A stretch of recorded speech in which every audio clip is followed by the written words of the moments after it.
अस्सलामुअलैकुम, जय हिंद, नमस्कार दोस्तों। कैसे हैं आप लोग? हम उम्मीद करते हैं कि आप बहुत ही अच्छे होंगे। दोस्तों, आज का वीडियो बहुत ही मज़ेदार होने वाला है, बहुत ही शानदार होने वाला है। आज का जो टॉपिक है वो कब्रों पर हाथ उठाकर दुआ मांगना चाहिए और अदर टॉपिक दीन से रिलेटेड हैं जिसको आप जानेंगे, जिस पर हम रिएक्शन देने वाले हैं। दोस्तों, और एक वीडियो हमारे पास है जो एक पंडित जी का है, जिसको हम आपके सामने पेश करेंगे। बहुत ही अच्छा वीडियो है। बढ़ते हैं अपनी वीडियो की तरफ और वीडियो को शुरू करते हैं और मिलते हैं आपसे वीडियो के आखिर में। कब्रिस्तान में जाकर दुआ करना जायज है। अल्लाह के नबी ने फरमाया इस्तगफिरू लिअखीकुम, अपने भाई के लिए दुआ करो। हर आदमी को मिट्टी देने के बाद अपने भाई के लिए दुआ करना चाहिए, लेकिन यहाँ हाथ उठाना साबित नहीं है। या है तो हमें बताओ कहाँ है। अरे हमने हाथ उठाकर दुआ कर ली तो हर्ज क्या है? तो अब मुझे जवाब दो, लैट्रीन में हमने कह दिया हाथ उठाकर अल्लाहुम्मा इन्नी अऊज़ु बिका मिनल खुब्सि वल खबाइस, तो हर्ज क्या है? मुझे इतना बता दो। अजान के बाद हमने हाथ उठाकर दुआ मांग ली है, अशहदु अल्ला इलाहा इल्लल्लाह, हर्ज क्या है? मुझे बता दो। यहां आपको हर्ज लगता है, मुझे कब्रिस्तान में हाथ उठाकर दुआ मांगने में हर्ज लगता है। क्यों इस्लाम को अपने और अपने बाप दादा के तरीके पर चलाना चाहते हो? इस्लाम चलेगा तो सिर्फ फातिमा के बाप के तरीके पर चलेगा। इस्लाम न तुम्हारे तरीके पर चलेगा, न मेरे, न तुम्हारे बाप के तरीके पर चलेगा, न मौलवी जर्जीज के बाप के तरीके पर चलेगा। इस्लाम चलेगा तो जनाब मोहम्मद रसूलुल्लाह के तरीके पर चलेगा। आपको नमाज पढ़ने के बाद दुआ से कोई नहीं रोकता। यकीन मानिए, नमाज पढ़ने के बाद आप दुआ करिए, हम आपको नहीं रोकते हैं। अच्छा अमल है नमाज पढ़ना और नमाज के बाद दुआ मांगना अच्छा अमल है। मांगिए मांगिए, मना नहीं किया जा रहा है, लेकिन यहां अल्लाह के रसूल से हाथ उठाकर दुआ मांगना और नबी के हाथ उठाने के बाद सहाबा का हाथ उठाना और नबी का हाथ चेहरे पर फेर कर पहनना और उसके बाद सहाबा का भी हाथ चेहरे पर फेर लेना, नबी का दुआ मांगना और सहाबा का उस दुआ पर आमीन आमीन कहना, यहां नमाज के बाद साबित नहीं है। इसलिए आपको भी ऐसा नहीं करना है। अकेले आप जितनी लंबी दुआ मांगना चाहे मांगे।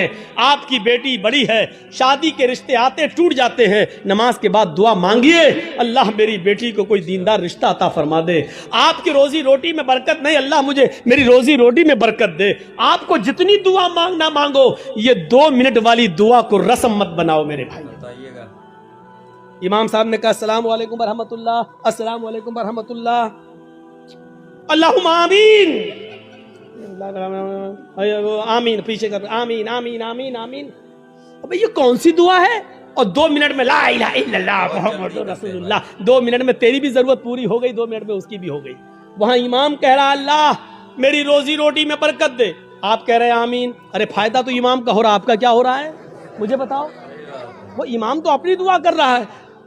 अब इमाम बेचारा कुंवारा है, शादी नहीं हुई है, इमाम कह रहा अल्लाह मुझे दीनदार लड़की अता फरमा दे, आप कह रहे हैं आमीन। फायदा तो इमाम का हो रहा, तुम्हारा क्या हो रहा है?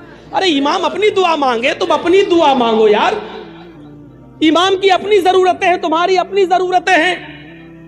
इमाम का बेटा बीमार है, उसके पेट में दर्द है, वो कह रहा अल्लाह मेरे बेटे को शिफा अता फरमा। अरे तुम्हारे बाप को कैंसर है, तुम अपनी दुआ मांगो, अल्लाह मेरे बाप को कैंसर है, अल्लाह मेरे बाप को शिफाए कामिला और आजिला अता फरमा। अरे इमाम के साथ साथ तेरे आमीन कहने से मखसूस दुआएं हो रही हैं। इमाम तेरे लिए दुआ नहीं कर रहा है और तुम जो आमीन आमीन कह रहे हो उसमें तुम्हारे लिए दुआओं पे आमीन नहीं कही जा रही है। अरे तुम अपनी दुआ मांगो। इमाम की जरूरत 2 मिनट में पूरी हो रही है, तुम्हें कुछ ज्यादा मांगना तुम ज्यादा मांगो। ये क्या दुआ है कि जब इमाम की सारी जरूरतें पूरी हो रही हैं उसी वक्त तुम्हारी भी हो रही हैं। 2 मिनट में तुम्हारी भी दुआ हो गई, उसकी भी दुआ हो गई। अब हमने कुछ और मांगना था, लेकिन अब हम नहीं मांग पा रहे हैं क्योंकि इमाम ने हाथ फेर लिया, हमें भी फेरना पड़ रहा है। अब हमें कुछ और मांगना है। मेरी बीवी हमें कुछ समझती ही नहीं है। अब अल्लाह मेरी बीवी को मेरा फर्मा बरदार बना दे। अब इमाम तो हाथ फेर चुके हैं, अब कैसे दुआ मांगे? अब मांगना चाह रहे हैं लेकिन हाथ गिर भी नहीं रहे, लेकिन मजबूरी में फेरना पड़ रहा है। अब फेरना पड़ा, अब मुंह में कहना पड़ रहा अल्लाह मेरी बीवी को हिदायत दे। इसको आदत मत बनाइए मेरे भाई। दुआ को हम मना नहीं कर रहे हैं, नमाज के बाद भी दुआ को मना नहीं कर रहे हैं। दुआ को हम सिर्फ इसलिए मना कर रहे हैं कि सलाम फेरने के बाद आदमी आजाद हो गया है, वो अपनी दुआ मांगे, आप अपनी दुआ मांगिए। वो 2 मिनट मांगो, 5 मिनट मांगो, 10 मिनट मांगो, 15 मिनट मांगो, आधा घंटा मांगो, और दुआ तो मेरे भाइयों मजमे में है, सही बताऊं तो दुआ का हक अदा ही नहीं होता है। दुआ का हक अदा तो तन्हाई में होता है, जब कोई ना देख रहा हो, 2 रकात नमाज पढ़ के अपने आप को सबसे छिपा कर, रो रो कर, आंखों से आंसू बहा बहा कर दुआ की जाए, तब दुआ का मजा कुछ और है। मेरे भाइयों, ये दुआ का मजाक है। अल्लाह गांव में बहुत ज्यादा लफड़ा, अल्लाह मेरे गांव में बरकत दे, अल्लाह मेरे चौधरी को समझा दे, अल्लाह मेरे ये आमीन आमीन, ये दुआ का मजाक है यार, मत बनाओ मजाक। इतना मजाक दुआ का कभी नहीं बनाया गया जितना हम दुआ का मजाक बना। हाथ उठाकर भी मांग सकते हो, लेकिन अकेले तन्हा। कब्रिस्तान में दुआ मांगने का हुक्म है और हर शख्स को दुआ मांगना चाहिए, लेकिन वहां हाथ उठाना साबित नहीं है। वहां सिर्फ हुक्म यह इस्तगफिरू लिअखीकुम, अपने भाई के लिए दुआ करो, सिर्फ दुआ है। अगर हाथ उठाना होता तो अल्लाह के नबी कहते अपने भाई के लिए दोनों हाथ उठाकर दुआ करो, और यह आता कि अल्लाह के रसूल ने फला फला के दफनाने के बाद आपने दोनों हाथ उठाकर दुआ की है, आता हदीस में, लेकिन हदीस की किसी किताब में नहीं आया अल्लाह के रसूल ने किसी भी सहाबी को दफन करने के बाद अपने हाथों को उठाकर दुआ की हो, कहीं नहीं आता है। हाँ, ये आया कि अल्लाह के रसूल ने कब्र में सहाबी को दफन करने के बाद सहाबा से फरमाया इस्तगफिरू लिअखीकुम, अपने भाई के लिए दुआ करो। आप चाहते तो कह सकते थे मैं दुआ कर रहा हूं, आप लोग आमीन आमीन बोलो। अल्लाह जिसका इंतकाल हुआ उसके रूह को आला इल्लीन के अंदर जगह अता फरमा, अल्लाह उसके पसमानदगान को सब्र जमील अता फरमा। आप चाहते तो कब्रिस्तान में सब दुआ कर सकते थे, लेकिन आपने न की ऐसे, और न लोगों ने आमीन कहा,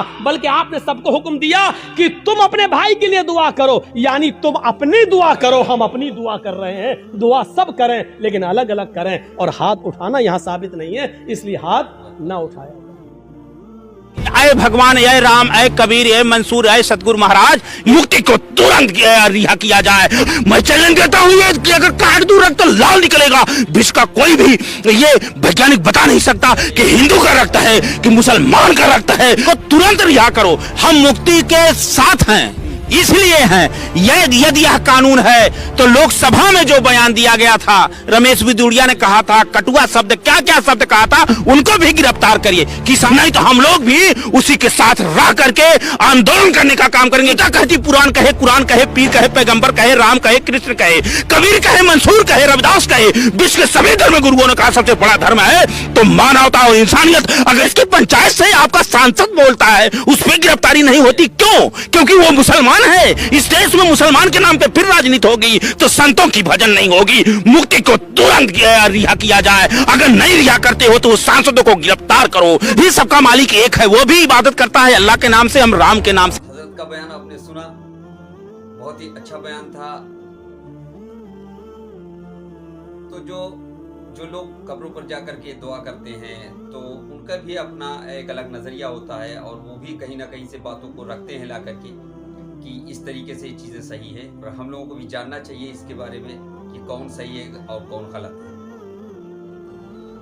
तो दोस्तों, ये वीडियो हज़रत अल्लामा मौलाना जजी साहब का भी आपने देखा, और बहुत ही प्यारा बयान था।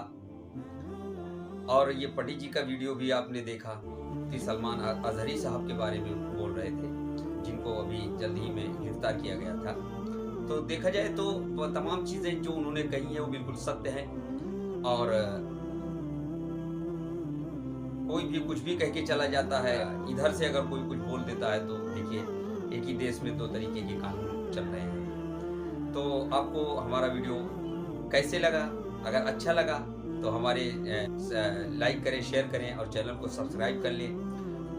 और इस मैटर पर जो आपने सुना, अगर आपको कुछ कहना है तो कमेंट बॉक्स में ज़रूर बताएं हमें, और हमसे क्या गलती हो रही है, क्या सही हो रहा है, वो भी कमेंट बॉक्स में हमसे आप बताएं। तो मिलते हैं आपसे किसी और वीडियो में, तब तक के लिए अल्लाह हाफ़िज़।